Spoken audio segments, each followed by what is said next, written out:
ಬೇರಿಯ ಗ್ರಾಮ ಪಂಚಾಯಿತಿಯಿಂದ ಅರ್ಥಪೂರ್ಣವಾಗಿ ಸ್ವಾತಂತ್ರ್ಯೋತ್ಸವದ ಸಂಭ್ರಮಾಚರಣೆ. ಅಂಗವಿಕಲರಿಗೆ ಸೋಲಾರ್ ಅಂಗನವಾಡಿ ಕೇಂದ್ರಗಳಿಗೆ ಫ್ಯಾನ್ಗಳ ವಿತರಣೆ. ಹೌದು, ಬೇರಿಯ ಗ್ರಾಮ ಪಂಚಾಯಿತಿ ವತಿಯಿಂದ 78ನೇ ವರ್ಷದ ಸ್ವಾತಂತ್ರ್ಯ ದಿನಾಚರಣೆಯನ್ನು ಅತ್ಯಂತ ಸಂಭ್ರಮದಿಂದ ಸಡಗರದಿಂದ ಆಚರಿಸಲಾಯಿತು. ಪಂಚಾಯಿತಿಯ ಅಧ್ಯಕ್ಷರಾದ ಮಂಜಪ್ಪ ಅವರು ಧ್ವಜಾರೋಹಣ ಮಾಡಿ ರಾಷ್ಟ್ರಗೀತೆಯೊಂದಿಗೆ ಗೌರವವನ್ನು ಸಲ್ಲಿಸಿದರು.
ನಂತರ ಅಂಗವಿಕಲರಿಗೆ ಸೋಲಾರ್ ಅಂಗನವಾಡಿ ಕೇಂದ್ರಗಳಿಗೆ ಫ್ಯಾನ್ ಮತ್ತು ಪ್ರತಿಭಾವಂತ ಮಕ್ಕಳಿಗೆ ಪ್ರತಿಭಾ ಪುರಸ್ಕಾರ ನೀಡಿ ಪತ್ರಿಕೋದ್ಯಮದಲ್ಲಿ ಚೈಲ್ಡ್ ಹೆಲ್ತ್ ಇಶ್ಯೂ ತರಬೇತಿ ಹೊಂದಿರುವ ಆರ್ಜೆ ನ್ಯೂಸ್ ಸಂಪಾದಕ ಬಸವರಾಜ್ ಅವರಿಗೆ ಸನ್ಮಾನ ಮಾಡಿ ಗೌರವಿಸಲಾಯಿತು. ಜೊತೆಗೆ ಪಶು ವೈದ್ಯಾಧಿಕಾರಿ ಡಾಕ್ಟರ್ ಹರೀಶ್ ಮತ್ತು ನಿವೃತ್ತ ಪಂಚಾಯಿತಿ ಅಭಿವೃದ್ಧಿ ಅಧಿಕಾರಿ ಮಂಜುನಾಥ್, ವಾಟರ್ಮನ್ ಜಬ್ಬರ್ ಖಾನ್ ಅವರಿಗೆ ಸನ್ಮಾನ ಮಾಡಿದರು. ಮೊಹಸಿನ್ ತಾಜ್ ಮತ್ತು ಅವರ ಪುತ್ರ ತನು ಅವರಿಂದ ಸ್ಕೂಲ್ ಮಕ್ಕಳಿಗೆ ನೋಟ್ಬುಕ್ ವಿಸ್ತರಣೆ, ಪೆನ್ನುಗಳನ್ನು ವಿತರಿಸಲಾಯಿತು. ನಂತರ ಮಾತನಾಡಿದ ಅಧ್ಯಕ್ಷರಾದ ಮಂಜಪ್ಪ ಅವರು, ಹಿರಿಯರ ತ್ಯಾಗ ಮತ್ತು ಬಲಿದಾನದಿಂದ ದೊರೆತಿರುವ ಸ್ವಾತಂತ್ರ್ಯವನ್ನು ಅರ್ಥಪೂರ್ಣವಾಗಿ ಉಳಿಸಿ ಬೆಳೆಸಿಕೊಂಡು ಹೋಗಬೇಕು ಎಂದರು. ವಿಶೇಷವಾಗಿ ಚೆಸ್ಕಾಂ ಸಿಬ್ಬಂದಿ, ರೈತರು ಸೇರಿದಂತೆ ಜನಸಾಮಾನ್ಯರು ವಿದ್ಯುತ್ ಅಪಘಾತಕ್ಕೆ ಒಳಗಾಗುತ್ತಿದ್ದಾರೆ.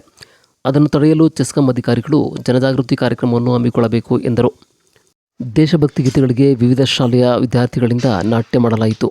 ಕಾರ್ಯಕ್ರಮದಲ್ಲಿ ಪಂಚಾಯಿತಿ ಅಭಿವೃದ್ಧಿ ಅಧಿಕಾರಿ ಪ್ರತಾಪ್ ಕುಮಾರ್, ಉಪಾಧ್ಯಕ್ಷೆ ರೂಪಾ ಹರೀಶ್, ಸದಸ್ಯರಾದ ಬಿಪಿ ಪ್ರಕಾಶ್, ಜಯಲಕ್ಷ್ಮಿ, ಹರ್ಷವರ್ಧಿನಿ, ತಾಯಮ್ಮ, ರಾಜಶೇಖರ್, ರೂಪಾ, ಎಚ್ಡಿ ಕುಮಾರ್, ಬಿಕೆ ಶಿವಕುಮಾರ್, ರೇಖಾ, ಮೊಹಸಿನ್ ತಾಜ್, ಶಾಂತಮ್ಮ, ಕೃಷ್ಣೇಗೌಡ, ಸಿಬ್ಬಂದಿಗಳಾದ ಅಶ್ವಿನಿ, ಜಯಂತ್, ಸ್ವಾಮಿಗೌಡ, ಸಾಮಾಜಿಕ ಕಾರ್ಯಕರ್ತ ಕೃಷ್ಣ, ಗ್ರಾಮ ಲೈಬ್ರರಿ ಇನ್ಚಾರ್ಜ್ ದಿವ್ಯಾ ಸೇರಿದಂತೆ ಪೋಷಕರು, ವಿದ್ಯಾರ್ಥಿಗಳು, ಶಿಕ್ಷಕರು ಹಾಜರಿದ್ದರು. ಆರ್ಜೆ ನ್ಯೂಸ್ ಜೊತೆ ಬಸವರಾಜು, ಸಾಲಿಗ್ರಾಮ.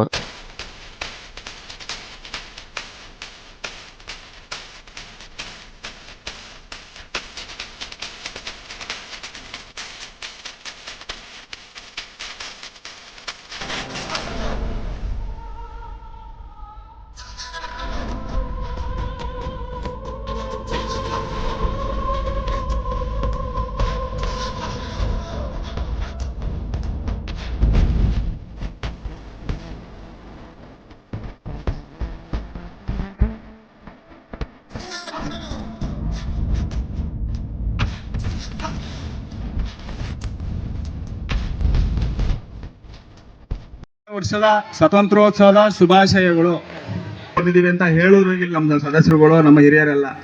ಈಗ ಈ ಮೊನ್ನೆ ತಾನೇ ಮುಗೀತು ಒಲಿಂಪಿಕ್ಸ್ ಕ್ರೀಡೆ. ಅದರಲ್ಲಿ ನಮ್ಮ ದೇಶ ಎಷ್ಟು ಹಿಂದಿದೆ ಅನ್ನೋದು ಕ್ರೀಡೆಯಲ್ಲಿ ಈಗ ನಾವು ನೋಡಿದ್ರೆ ಗೊತ್ತಾಗ್ತದೆ ಯಾವ ಸ್ಥಾನದಲ್ಲಿ ಇದ್ದೀವಿ, ನಾವು ಎಲ್ಲಿದ್ದೀವಿ, ಎಲ್ಲಿಗೆ ಹೋಗ್ಬೇಕಿದೆ, ಏನು. ಈಗ ನಮ್ಮ ಶಿಕ್ಷಕಿಯರು ಅವರ ದೈಹಿಕ ಶಿಕ್ಷಕರದಿರ್ಬೋದು, ಅವ್ರ ಸಹಕಾರ ಎಷ್ಟಿರಬೇಕು, ಮಕ್ಕಳಿಗೆ ಏನೇನು ಅಳವಡಿಸ್ಕೊಡ್ಬೇಕು, ಶಿಸ್ತು, ಬದ್ಧತೆ, ಸ್ಪೋರ್ಟ್ಸು ಅನ್ನೋದು ಅದು ಈಗ ರಾಜಕಾರಣಿಗಳು ಬೇಕಾದಷ್ಟು ದುಡ್ಡು ಮಾಡ್ತಾರೆ, ಹೆಸರು ಮಾಡ್ತಾರೆ, ಪ್ರಬಲವಾಗಿರ್ತಾರೆ. ಪ್ರತಿಭೆಗಳು ಮುಂದೆ ಬರಬೇಕು ಅಂತ ಅಂದರೆ ಕ್ರೀಡೆಯಲ್ಲೇ ಮುಂದೆ. ಈಗ ಎಂತೆಂಥ ಕ್ರೀಡಾಪಟುಗಳು ನೀವು ನೋಡಿದಿರಿ, ಅವ್ರು ಎಂತೆಂಥ ಬಡವರು ಮಕ್ಳು ಇರ್ತಾರೆ. ಇವತ್ತು ಅವ್ರು ಎಷ್ಟೆಷ್ಟು ಕ್ರೀಡೆಯಲ್ಲಿ ಗುರ್ತಿಸ್ಕೊಂಡು ಇವತ್ತು ಯಾವ ಮಟ್ಟಕ್ಕಿದ್ದಾರೆ ನಮ್ಮ ದೇಶದಲ್ಲಿ ಅಂತ ನೀವು ಅಳವಡಿಸ್ಕೋಬೇಕು. ಇದೆಲ್ಲನೂ ಹೇಳಿ ಈ ಪಂಚಾಯತಿ ಒಂದು ಕಾರ್ಯಕ್ರಮ ಯಶಸ್ವಿಯಾಗಿ ಮಾಡಿಕೊಟ್ಟಂಥ ನಮ್ಮ ಪ್ರತಾಪ್ ಸರ್ ಅವರು, ಹಾಗೆ ಅಶ್ವಿನಿ ಮೇಡಮ್